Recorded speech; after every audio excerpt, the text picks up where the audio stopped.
आई सिटानी इव के करा है। तू क्यों चिंता कर रही है? मर रही रे, तने लेकर चलूंगी पड़ोस के गांव में।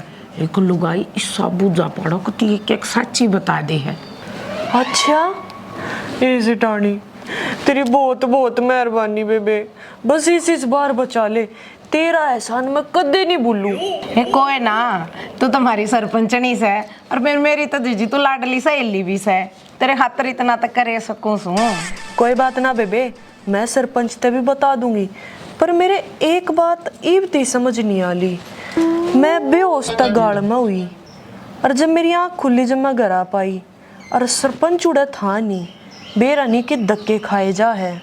ए इन मर्दा की तो जितनी लगाम खींच कर रखेगी ना, उतना ही जीवन बढ़िया रहेगा। ब्याह का यो एक के मूल मंत्र है बस।